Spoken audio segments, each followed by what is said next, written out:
Bonjour à tous. Bienvenue sur ma chaîne @3249, chaîne d'encouragement, d'édification.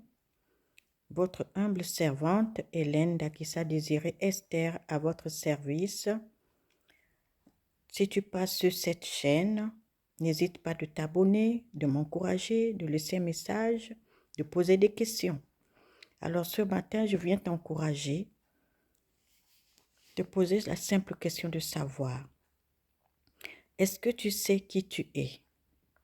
Est-ce que tu sais de quelle est ta lignée d'hommes véritables sur cette terre que Dieu a créée? Il est vrai que nous venons au monde par un père, par une mère. Ça, c'est le monde charnel. Ça, c'est parce que Dieu permet que c'est les canaux par lesquels nous venons sur la terre en mission. Mais je viens te dire, est-ce que tu sais que quand tu acceptes le Seigneur Jésus-Christ de Nazareth comme ton Seigneur Sauveur personnel dans ta vie, tu fais partie de la famille de Christ, du royaume des cieux, du corps de Christ? Est-ce que tu savais ou est-ce que tu sais encore? Je ne sais pas combien de temps tu sers le Seigneur, je ne sais pas combien de temps déjà tu l'as accepté, mais quand tu viens en Christ, il ne suffit pas simplement de l'accepter comme Seigneur Sauveur personnel, mais encore il faut être à son service. Il nous appelle tous à son service. Quand nous mettons au monde des enfants, nous faisons du bien autour de nous, c'est être au service de Dieu. Encore avec un cœur sincère, sans arrière-pensée, avec joie, sans murmure, comme il le dit dans sa parole. C'est servir Christ. Il a dit, faites toutes choses comme pour le Seigneur. On ne fait pas des choses parce qu'on veut plaire à qui que ce soit. Il n'y a qu'une femme mariée qui peut faire des choses pour plaire à son mari. Il n'y a qu'un homme qui peut faire des choses pour plaire à sa femme. Et des enfants qui peuvent bien travailler à l'école pour plaire au père et à la mère, pour être encouragés. Mais nous avons le devoir de plaire au Seigneur Jésus chaque jour. Il n'y a pas que les 5 ministères, les pasteurs, les prophètes, les évangélistes, les docteurs, les apôtres, et j'en passe. Les diaconesses ou les diaconesses. Nous sommes, le royaume de Dieu est vaste. Il y a de la place pour tous. Et je viens te dire ce matin que lorsque tu pries le matin, la première chose, ça veut dire que tu donnes la première place à Dieu qui t'a appelé dans ce monde, sur cette terre de vivants. Et je viens te rappeler que n'aie pas peur, n'aie crainte de rien. Dis-toi simplement que ta vie sur cette terre est entre les mains de Dieu. La vie de tes enfants, de ta maison, si encore tu as remis tout entre les mains de Dieu. Parce qu'il y en a qui remettent tout entre les mains de Dieu. Je te remets mon mari, je te remets ma femme, je te remets mes enfants. Et puis après, ils reprennent ça quand ils partent dans les lieux qui ne glorifient pas Dieu. C'est pour ça qu'il dit dans Deutéronome chapitre 28 au verset 14, de ne se tourner ni à droite ni à gauche pour aller vers d'autres dieux, pour servir ces dieux-là et attirer sa colère. Cette parole est claire, il n'y a pas besoin de midi à 14h pour comprendre cette parole. En fait, quand tu donnes Dieu l'autorisation, la permission, tu lui donnes tu le permets, quand tu l'honores le matin en lui donnant la première place, ça veut dire tu le permets, tu lui donnes la permission de donner les ordres à ces anges qui sont nos compagnons de service. Il donne des ordres à ton sujet, à mon sujet. En fait, il planifie notre journée afin que rien ne nous arrive. Il a dit dans le psaume 91 qu'il donnera des ordres à notre sujet, à ton sujet, à mon sujet, de nous porter sur leurs mains afin que notre pied ne heurte point contre une pierre. Donc, il faut savoir que lorsque nous faisons confiance en Dieu, nous lui donnons tout l'espace, pas une partie, tout l'espace.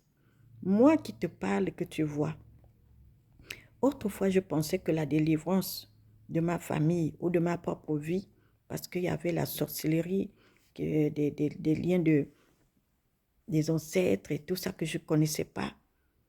Je partais au Congo chez les Pygmées, je partais en Mbengue chez les Pygmées. À l'époque, il y avait des Pygmées, il n'y en a plus parce que avec le temps, et je pense, d'autres, les sages sont partis, sont morts. Je pensais que la délivrance venait de là. Mais Dieu était avec moi. Parce que quand j'étais jeune, 8-9 ans, mon père m'amenait à l'église catholique les dimanches. Je partais prier. Donc j'avais donné mon cœur à mon Dieu. Mais il était avec moi, moi je ne le connaissais pas. Je ne le connaissais pas. Mais il était là. Et quand je partais chez les Pygmées ont chanté un chant en ma faveur. Je ne connais pas bien la langue, mais ils ont dit en langue, ils ont chanté en langue teke que toi-même, tu es ton propre nganga. Défais les nœuds. Tu as le pouvoir de défaire les nœuds. Nous, on ne peut rien pour toi. Ils ont chanté un dimanche, ils avaient ouvert leur petite église. Mais quand je suis revenue, je suis rentrée chez moi, je me suis rappelé que Dieu m'a dit dans Luc, non, c'est Matthieu 18, au verset 18, il a dit, tout ce que tu lieras sur la terre sera lié au ciel à mes yeux. Tout ce que tu délieras sur la terre sera délié au ciel à mes yeux. Et j'ai compris que c'était cette parole que ces gens m'ont chantée. Ils m'ont dit que je n'avais aucun problème, mais que je devais défaire les nœuds que moi-même j'avais attachés. J'avais attaché les nœuds dans la moquerie, j'avais attaché les nœuds dans le mépris, j'avais attaché les nœuds par les critiques, par les mensonges, en allant par la fausseté, en allant chez les ngangas. J'avais attaché des nœuds. Or qu'il est interdit, strictement interdit aux enfants de Dieu de mettre les pieds chez ces gens-là. C'est les prêtres occultes des idoles. Quand on va vers les idoles, cela irrite notre Dieu. Quand on va vers les idoles du monde des ténèbres, Dieu n'est pas content de nous. Alors moi, je pensais que je cherchais la délivrance.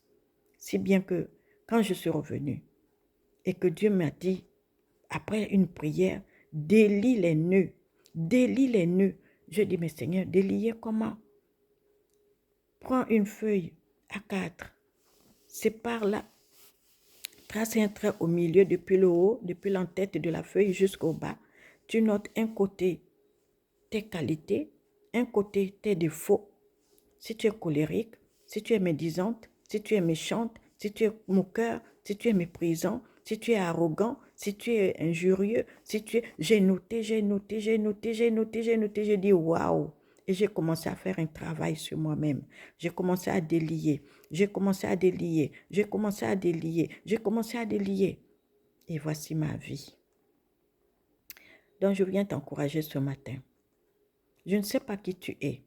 Je ne sais pas ce que tu traverses, mais il faut savoir que la moquerie, le mépris, les critiques, le mensonge, le paraître, la corruption, le vol, l'idolâtrie, les mauvaises pensées, l'amertume, le manque de pardon, la procrastination, la lourdeur, la paresse, l'insalubrité, tout ça, ce sont, comment je peux appeler, c'est la nature du diable. C'est la nature du diable. Tout ce qui est fait est sale. Il n'y a rien qui est bon. Mais en même temps, le Seigneur m'a dit qu'il l'utilise pour nous ramener dans sa bergerie. Si nous étions tous parfaits, le diable serait déjà écarté depuis. C'est comme un chien qui veille sur la maison de son maître. Le diable, en fait, comme ça avec nous.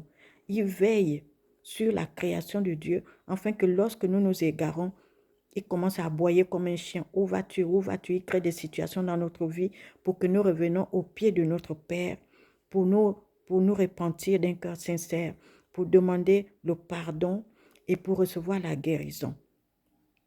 Oui, il a dit, il envoyait sa parole et sa parole nous guérit. Il a dit, en confessant nos péchés les uns les autres aussi, nous recevons la guérison.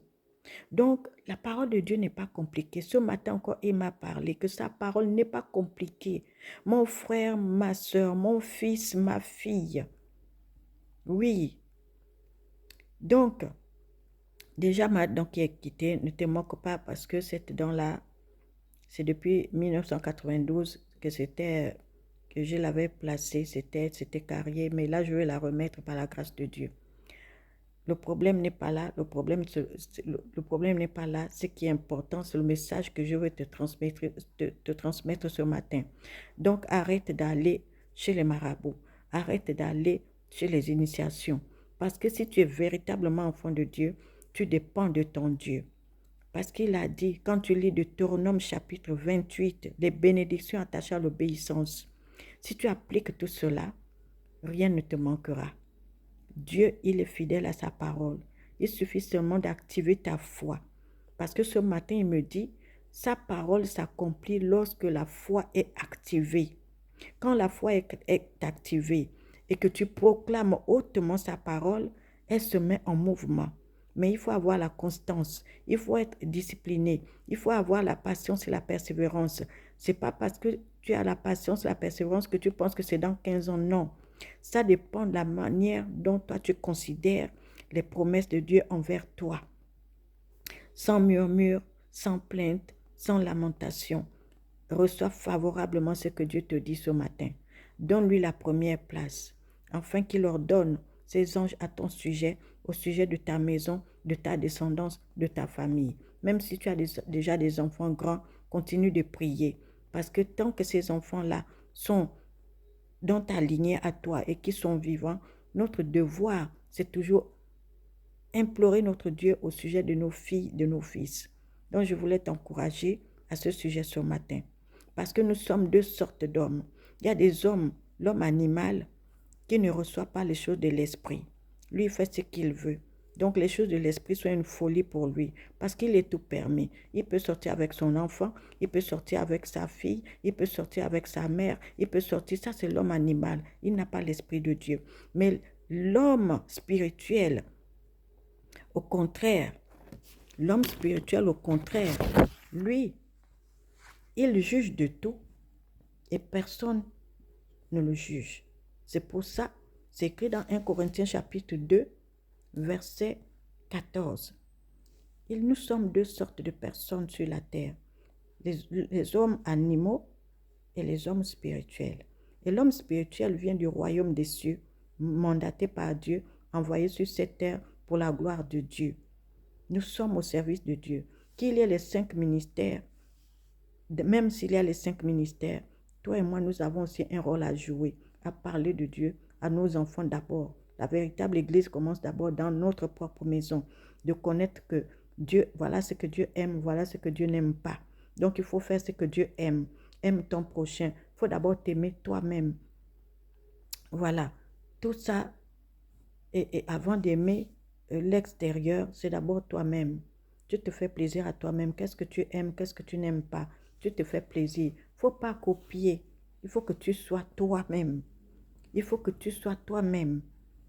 Ce que tu es, ce que ton esprit en toi doit se révéler. La personne de l'esprit qui est dans ce corps. Il ne faut pas faire des choses parce que tu vois l'autre. Oui, tu peux admirer ceux qui réussissent et prendre leur exemple, mais tu connais les limites. La Bible, c'est le code de la vie, comme nous avons aussi le code de la route pour apprendre à conduire. La Bible, c'est pareil. On sait jusqu'où on peut aller, on sait où ne pas aller. Ne pas aller chez les prêtres cultes, c'est déjà glorifier Dieu. Mais aller là-bas, c'est irriter Dieu. Quand tu vas là-bas, Dieu croise ses bras jusqu'à ce que tu comprennes que je dois revenir supplier mon Dieu. C'est pour ça, il dit qu'il châtie ce qu'il aime. Dieu châtie ce qu'il aime. Quand tu prends le psaume 118 au verset 18, il dit quoi? Dieu, le roi David dira, Dieu ne m'a pas livré à la mort. Pourquoi? Parce qu'il s'est repenti des erreurs, des péchés qu'il faisait.